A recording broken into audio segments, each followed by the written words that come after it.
Sabah al-Khair, bonjour, good morning, buenos dias, buongiorno, ohio, guten Morgen, bom dia.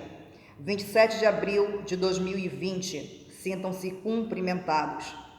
Vamos à palavra de Deus que está em Atos, capítulo 16, versículo 16, que diz o seguinte: E aconteceu que, indo nós à oração, nos saiu ao encontro uma jovem que tinha espírito de adivinhação, a qual, adivinhando, dava grande lucro aos seus senhores.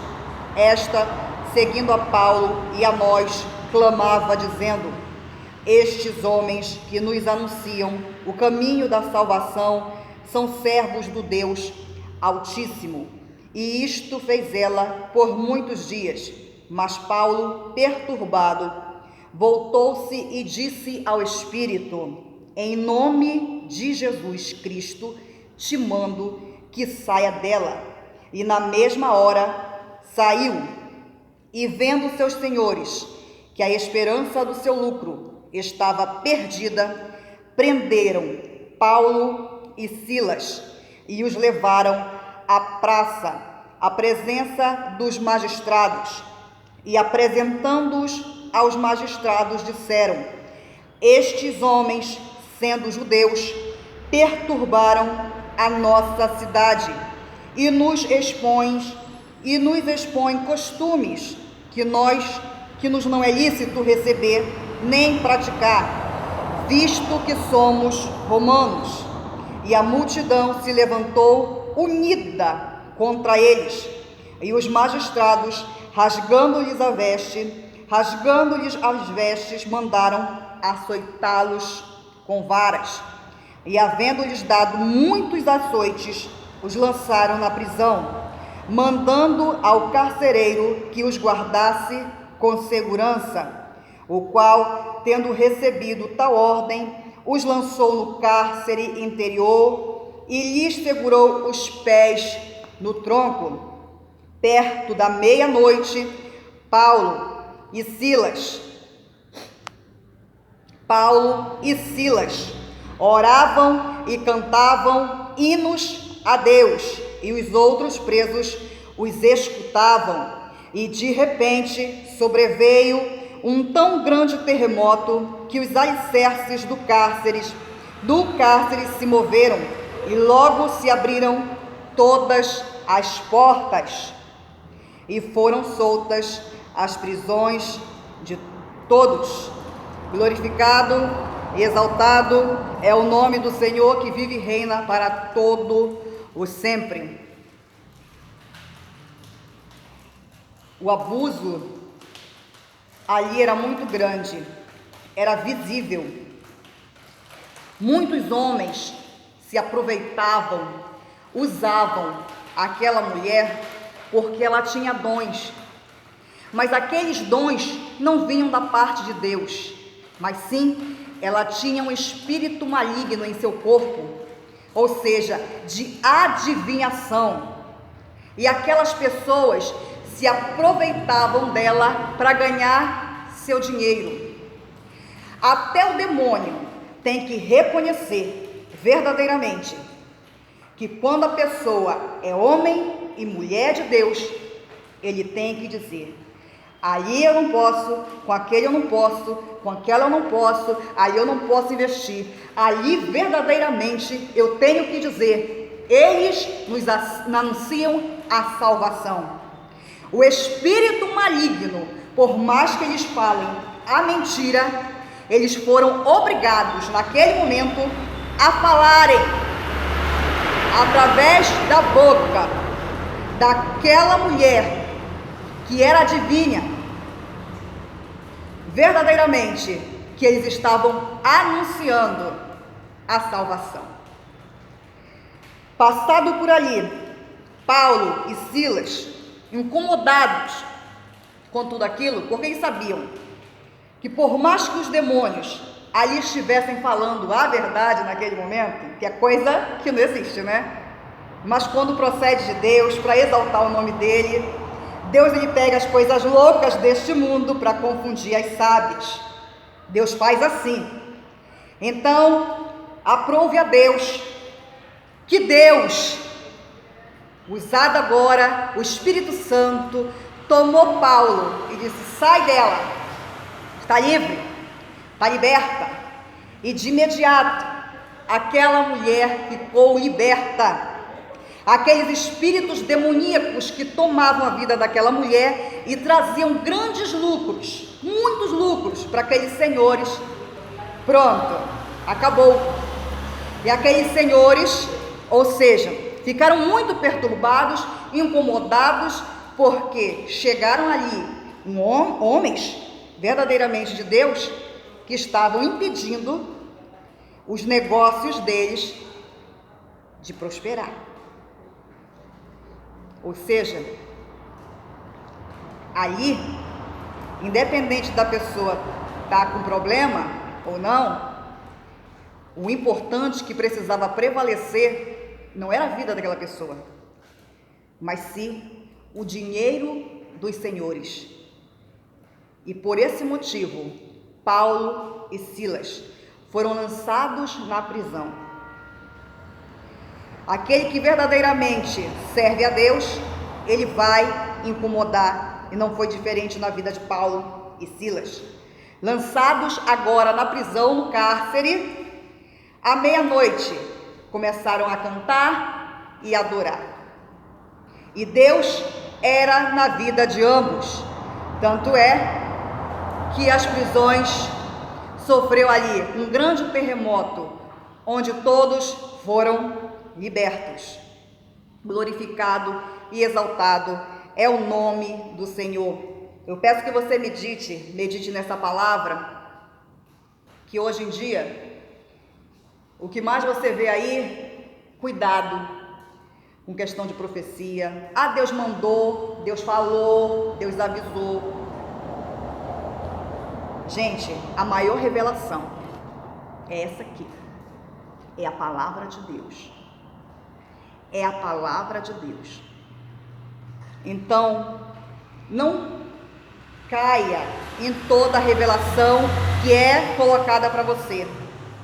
Muitas das vezes, chega alguém para você, você é um homem, e aí você está ali separado para Deus, e você espera em Deus uma mulher para que você venha casar, para que venha ser sua esposa. Ou mulher, você ali está separada e espera que futuramente venha um varão da parte de Deus para que você venha casar.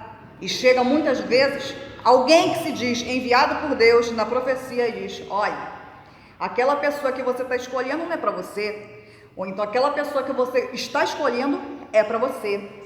Você pode investir. De forma alguma faça isso. Você, se você verdadeiramente tem ligação com Deus, você vai fazer o quê? Teste com Deus. Vou te dar um exemplo, mais ou menos assim. Gente, está calor no Rio de Janeiro, e sem contar que eu estou na alergia, hoje eu estou atacada. Você vai fazer mais ou menos assim: Senhor, eu gosto de fulana, eu gosto de fulano. Se aquela pessoa é para mim, vinda da tua parte, eu quero um sinal. Mas em pensamento tu vai falar com Deus, porque no teu pensamento, Satanás, ele não tem como saber o que tu pensa. Não tem como. Então você vai falar com Deus em pensamento. Você vai falar: Deus, eu vou fazer o seguinte. É só um exemplo, tá?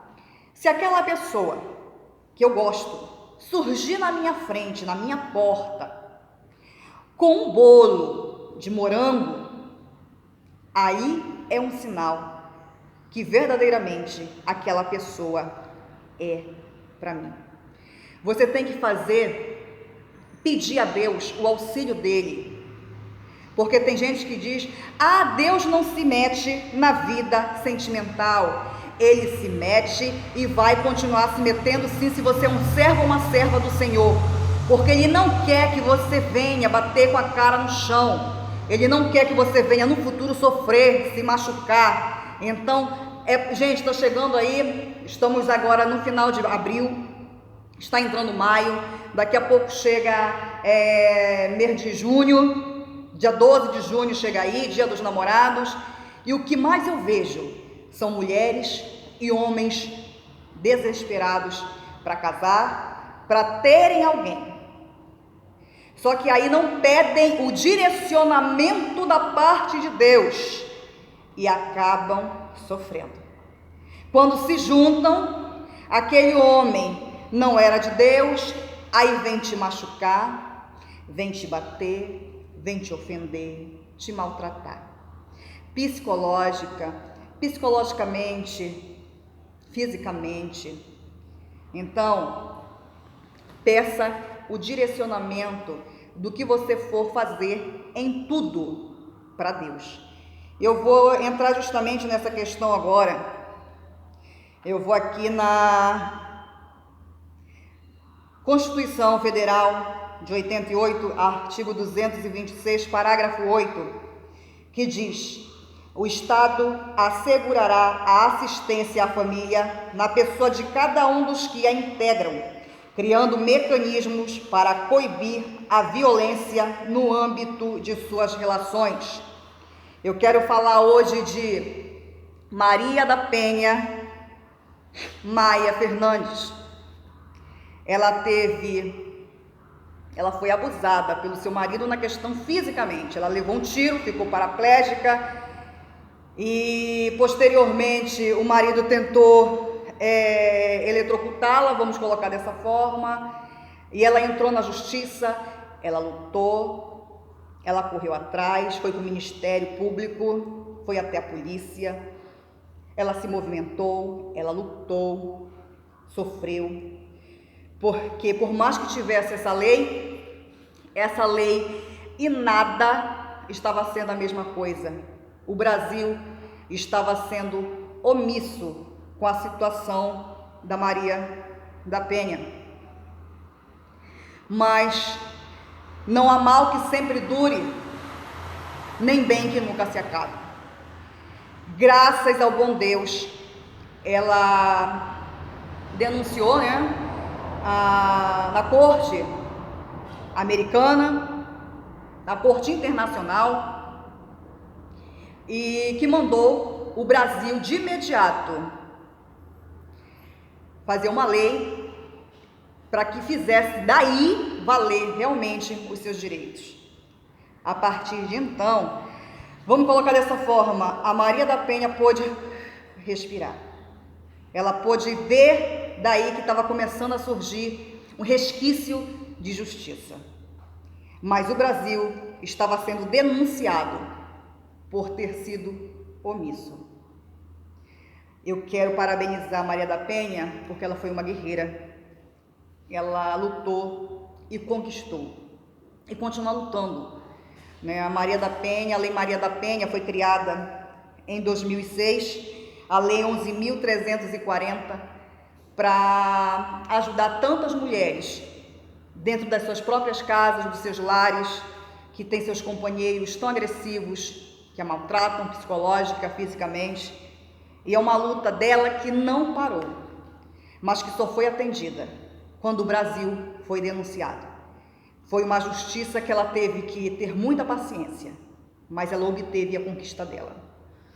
Nos dias de hoje, eu conheço alguém parecida com Maria da Penha, que vem sofrendo não no físico, mas no psicológico. Não se remete à questão de um homem estar maltratando, mas aonde todos veem, visualizam, se apropriam do que é feito na intimidade, no particular, na sua residência, e é exposto. Se ganha dinheiro, o próprio presidente usa isso em prol dos seus interesses. Eu estou falando de Isa Negrão, que está lutando hoje. Será que a Isa Negrão também vai ter que fazer essa denúncia? Partir para a Corte Internacional, denunciar o presidente e o Brasil, para que venha valer a justiça? Porque a minha papelada também está na justiça. Assim como da Maria da Penha, ficou 15 anos rolando na justiça e todo mundo desprezava a situação dela, até que finalmente Deus agiu e fez com que ela fosse ali usada e lutasse um pouquinho mais para ter a justiça, aconteceu aquela vitória, a corte internacional na vida dela. E hoje ela é um exemplo de coragem, de força e de determinação. Meus parabéns, Maria da Penha. Eu quero deixar aqui algumas palavras de dicionário. Eu tenho aqui uma palavra que se diz omisso. Omisso, que deixou de dizer, de fazer, de registrar alguma coisa. Ostracismo, exílio a que eram condenados os cidadãos atenienses por crimes políticos, banimento, exclusão e proscrição. Fiquem com Deus.